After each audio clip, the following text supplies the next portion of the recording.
आपको ये बात कहने वाले बहुत कम, उल्टा आपको ये कहेंगे कि अरे भक्त बनने का नाटक करता, भगत भगत कुछ नहीं। मैं कह रही हूं नाटक ही करो, शुरुआत तो नाटक से ही होती है। कोई बिरला ही होगा जो जन्म से भक्त बन के आता हो। आरंभ में सब कोशिश ही करते हैं कि चलो चंदन पहन लिया, माला पहन ली, हृदय में अभी कुछ भी नहीं है। गुरु ने कहा कि कंठी पहननी है तो पहन ली, माला चंदन लगाना तो लगा लिया। पर एक दिन ऐसा आएगा कि ये कंठी, ये तुलसी महारानी अपने आप आपके चित्त को धीरे धीरे बदल देगी, आपके मन को बदल देगी। इसलिए चंदन धारण करें, जिसको जो गुरु ने दिया है उस रूप में अब चंदन धारण करें। ये सब बातें उनके लिए जो भक्ति में आगे बढ़ना चाहते, जिनको ये है कि नहीं हमें बढ़ना ही नहीं, तो उनके लिए सब बात बेकार है। वो कहेंगे कोई अच्छा सा कुछ चुटकुला उटकुला सुना दो कथा में, एक आध भजन पे नचवा दो, बस यही सुनने के लिए आए हैं। उनको कोई लेना देना नहीं चंदन से, तुलसी से, माला से। पर जिनको सचमुच भक्ति में आगे बढ़ना, ये बातें उनके लिए। जो सचमुच चाहता है कि भैया अनेक जीवन बीत गए, ऐसे ही व्यर्थ धीरे धीरे धीरे संसार में लगे लगे, पर ये जीवन नहीं बीतना चाहिए, क्योंकि ये हाथ से चूक गया तो फिर 84 के चक्कर में घूमना पड़ेगा, फिर 84 के चक्कर में।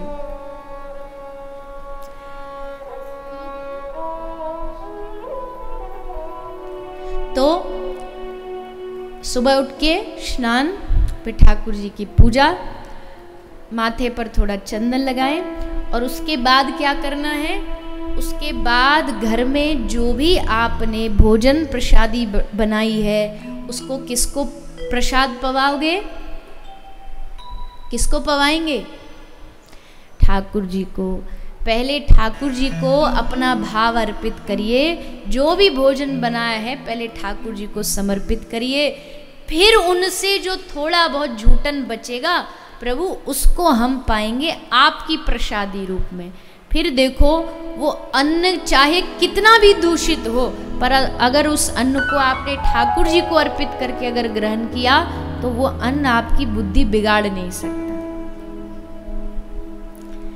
इसलिए घर में प्रथम जो भोजन है वो भगवान को अर्पित करें। अब भगवान को, अब दूसरा प्रश्न ये है कि अब घर में बनाओ भी वही जो भोग लग सके। ऐसी वस्तु बनाओगे जो भोग नहीं लगेगी तो फिर उसका क्या लाभ। ऐसा अन्न बनाओ, ऐसा प्रसाद बनाओ जो भगवान को भोग लगा सको। प्याज, लहसुन, मांस इत्यादि इस सब से दूर रहो। आप सब तो खैर दूर दूर तक भी नहीं है, सब ठाकुर जी के भक्ति हैं आज जितने बैठे हैं। पर देखो हम सब जानते हैं कि बंगाल की धरती महाप्रभु की धरती है, पर एक वस्तु जो थोड़ी सी कहीं कहीं गड़बड़ लगती है, अब कहना तो नहीं चाहिए पर अब व्यासपीठ पे तो कहना तो पड़ेगा ही, कि एक वस्तु जो हमारे जीवन को दूषित कर रही है वो है मांसाहार। मांस, मच्छी इत्यादि खाना ये हमारे संपूर्ण जीवन को दूषित कर देता है। आप कितना भी भजन माला कर लो, कितना भी आप नाम जाप कर लो, लेकिन अगर संग संग आप ये आहार खा रहे हो तो आपकी सब भक्ति बेकार है। आंधा बाटे जेवरी और पीछे बाछा खाए।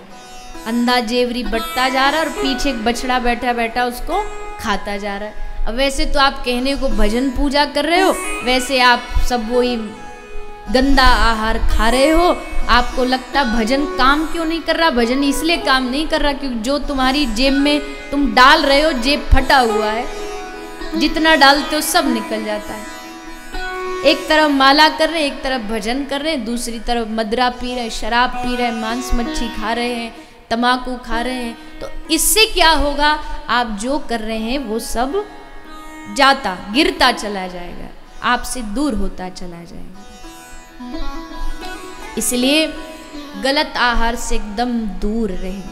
आजकल के बच्चे, आजकल के युवा, और देखो कितनी अजीब बात है, आज की सोच ही लोगों ने बदल दी। आजकल सोच में ये जो आता है एग इत्यादि आता है, इसको लोग वेजिटेरियन मानने लगे।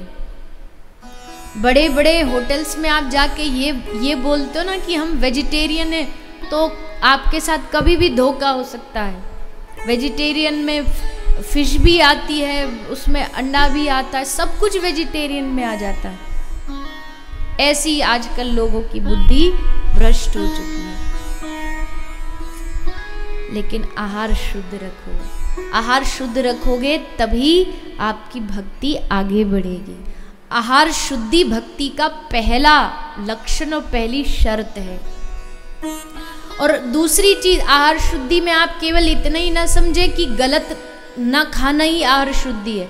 अगर आप अन्न भी खा रहे हो, अगर आप अन्न भी खा रहे हो और उसको आप भोग नहीं लगा रहे, तो वो आहार भी मांसाहार के ही समान है।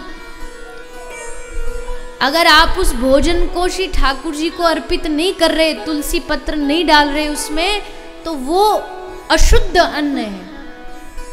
आप पानी पी रहे हो पर पानी को आपने भोग नहीं लगाया, तो आप घर में लाख प्योरीफायर लगा लो, वो प्योरीफायर आपके पानी को शुद्ध तो कर देगा पर पवित्र नहीं कर पाएगा। पवित्र करने के लिए आपको पहले वो पानी भगवान को अर्पित करना पड़ेगा। आप लाए बाहर से बिस्लरी का पानी, बढ़िया पैकेज ड्रिंकिंग वाटर आपको लगा रहे, ये तो बड़ा बढ़िया प्योरीफाई करके दिया, उसको केवल उसमें से कीटाणु मारे हैं, उसको पवित्र नहीं किया गया। पवित्र आपको करना पड़ेगा। तुलसी अर्पित करिए, उसमें तुलसी नहीं है तो मन से, गले में कंठी होती है उसको स्पर्श कर लीजिए और मन से ठाकुर जी को भोग लगा के उसको पा लीजिए। फिर वो पानी पानी नहीं रहता, फिर वो पानी अमृत समान बन जाता है। आप सोचिए ना, मंदिर में जो पंडित जी एक कटोरी में पानी देते हैं, क्या बोलते हैं उसको? चरणामृत। तो उस पानी में और आपके घर के पानी में क्या फर्क है? अब पानी तो वो भी है, पर वहां उसको चरणामृत बोलते हैं, यहाँ ये सादा पानी है। दोनों में भेद क्या है? पहली चीज तो भगवान के चरणों से स्पर्श हुआ, दूसरा उसमें पंडित जी ने मंत्रोच्चारण के द्वारा जब भगवान को अर्पित कर रहे थे, तुलसी डाली, उसमें सुगंधित इत्र डाला, फिर उसको अर्पित किया, तो वही पानी अब चरणामृत बन गया। तो वैसे ही घर में आप जो भोजन प्रसाद पानी सब आहार लेते हो, इसको पहले ठाकुर जी को अर्पित करिए।